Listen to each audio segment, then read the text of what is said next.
Gumball evreni çöküyor mu? Bazen bir çizgi film sadece bir çizgi film değildir. Gumball her ne kadar renkli ve eğlenceli görünse de bazı bölümleri izleyicilere "ben biraz fazla düşündüm" dedirtecek cinsten. Bu bölüm tam olarak o bölümlerden bir tanesi.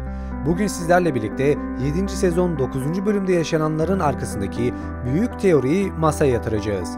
Bu bölümde zaman duruyor, karakterler kendi varoluşlarını sorguluyor ve aradaki boşluğa sıkışan Molly hakkında. Peki ya bu bölüm Gumball evreninde yaşanan bir zaman kırılmasıysa ve asıl soru bu kırılmayı kim başlattıysa? Bölüm bir doğayı dinleme etkinliğiyle başlıyor. Öğrenciler sessiz olmaları, etraftaki doğayı fark etmeleri söyleniyor. Ancak Elmore gibi tuhaflıklarla dolu bir yerde sessizlik diye bir şey olabilir mi? Molly sürekli konuşuyor. Gumball ve Darwin ondan kaçıyor. Bazı karakterler zamanın durduğu anlara giriyor. Her şey tuhaf, hem de çok tuhaf. Ama işte tam burada Reddit'te patlayan teorilere göre Gumball evreninde zaman bozuldu teorisi devreye giriyor. Bu sessizliğin arkasında bölümün basit konusunun çok ötesinde bir gizem var. Teorilere göre bu bölümde yaşanan garip zaman kaymaları sadece sessizlik etkinliğiyle ilgili değil, Gumball evreninde zaman artık doğrusal işlemiyor. Bölümde bazı anlarda sanki loop gibi, yani aynı diyaloglarla tekrarlanıyor. Bazı karakterler bir cümleyle başlayıp sanki daha önce de söylemiş gibi davranıyor. Bu durum bize Gumball'ın kendi gerçeklerinin farkında olmaya başladığının bir işareti olabilir mi? Bu durum aslında önceki bölümlerde de vardı. Özellikle 6. sezon 29. bölümde okulun değişmesi ve karakterlerin normallik içine çekilmesi zamanın oynandığının ilk ipucuydu.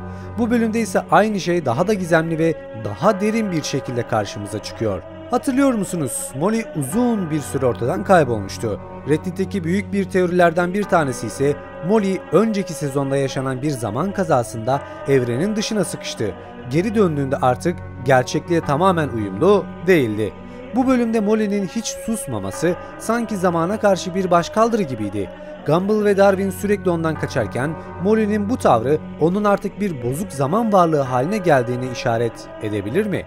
Molly artık gerçeklikten bir adım dışında. Bu yüzden sessizliğe katlanamıyor. Çünkü sessizlik onun zaman boşluğuna geri dönmesini sağlıyor. Molly'nin varoluşu Elmore'un kırılgan zaman çizelgesiyle yakından bağlantılı olabilir. Onun konuşması belki de sadece kendi varlığını doğrulamak için bir çığlıktır. Bölümde bazı sahneler gerçek zamanın dışında işliyor gibi. Karakterler sabit duruyor. Bazıları hızlı, bazıları yavaş hareket ediyor. Peki bu zaman kırılmasını kim başlatmış olabilir? Teoriye göre anahtar karakter Gumball değil, Anais. Anais, Elmore'un zamanını yöneten bilinç dışı bir yapay zeka. Bu bölümde onun görünmemesi tesadüf değil. Çünkü sistem yeniden başlatılıyor. Yani Molly zamanın dışına sıkışmışken Anais'in yeniden düzenleme erişimi Elmore'un zaman yapısını çökertmiş olabilir. Bölüm boyunca Anais'in yokluğu aslında onun perde arkasında bir şeyleri tamir etmeye çalıştığının bir göstergesi de olabilir. Bu bölüm Gumball'ın daha önceki bölümlerine kıyasla sıkı bağlar da kuruyor. Boşluk bölümünde evrenin hata dosyaları olan karakterleri silmişti. Sinyal bölümünde ekranın bozulduğu, zamanın kırıldığı anlar yaşanmıştı. Ve iş bölümünde Gumball bir anda yetişkin olmuştu. Bir zaman sıçraması. Tüm bu bölümler Gumball'ın evreninin yapay ve çökmeye hazır olduğunu gösteriyor. 7. sezon 9. bölüm ise bu çöküşün içeriden başladığı yer olabilir. Bu bölüm ayrıca sadece sessizlik eğitimi değil, aynı zamanda bir deney. Tüm karakterler sustuğunda Elmore'un dokusu da bozuluyor. Arka plan bulanıklaşıyor. Karakterler donuyor. Sesler boğuluyor. Sanki Elmore sessizliğe dayanamıyor. Gumball ve Darwin'in farkında olmadan evrenin reset tuşuna dokunuyor olabilir. Molly ise bu gerçeği bildiği için susturulamıyor. Onun konuşması belki de evrenin bu kırılgan yapısını onarmak ya da en azından fark ettirmek için bir girişim olabilir. Bu bölüm bazı teorisyenlere göre ise Gumball evreninin sonuna doğru giden ilk adım. Bu kadar iç içe geçmiş zaman kırılmaları, karakterlerin gerçeklikten kopması ve evrenin kendi kurallarına aykırı hareket etmesi Gumball'un finale hazırlık yaptığına dair net sinyallerden biri. Ki şöyle bir parantez açmak istiyorum. Biliyorsunuz, eğer bütün bölümleri izleyebildiyseniz, yani 7. sezonun hikaye dair veya boşluğa veya roba dair hiçbir şey olmadığını da fark etmişsiniz demektir. Ancak yeni yapılan açıklamalar doğrultusunda 7. sezonun yani bir sonraki sezonun yarı finalinde ana temanın boşluk, Rob ve ana hikayeye dair olacağı dair söylentiler var. Bu da bizlerin daha fazla teori üretmesine, hikayeye dair daha fazla bilgi vermesine, 7 yıl boyunca neler olduğuna dair bilgi almamıza ve Rob'un asıl amacına, boşluğa dair daha fazla bilgi edinmemize neden olabilir. İşte bu noktada bizler bunları bekliyor olsak da maalesef ki ülkemize gelmesi büyük ihtimalle çok uzun sürecek, çünkü yurt dışına bile 9 Ekim civarı çıkacak.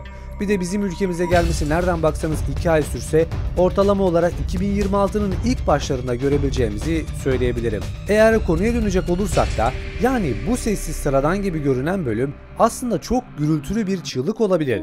Gumball evreni sona yaklaşıyor. Gumball'un bu bölümü sadece doğayı dinlemekle ilgili değil.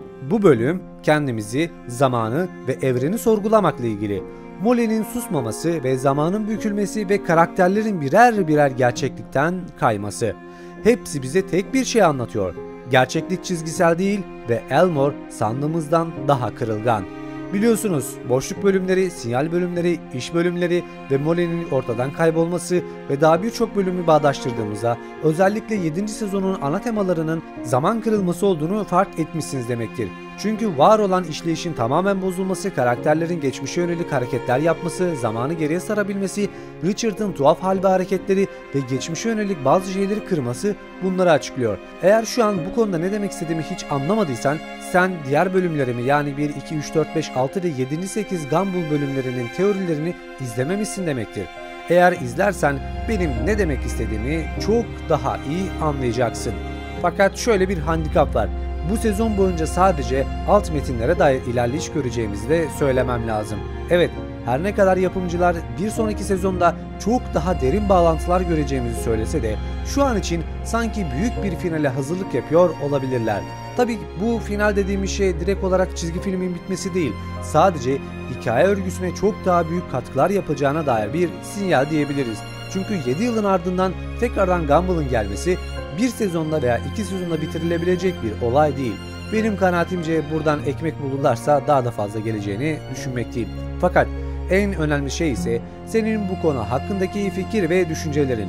Çünkü sen bir Gumball hayranıysan şu ana kadar her şeyi yalayıp yutmuşsun demektir. Sen de bu konu hakkında neler düşünüyorsun yorumlara yazmayı unutma ve daha fazla teori için de kanalımı takip etmeye devam et. Başka bir videoda görüşmek üzere. Kendine iyi bak, hoşça kal.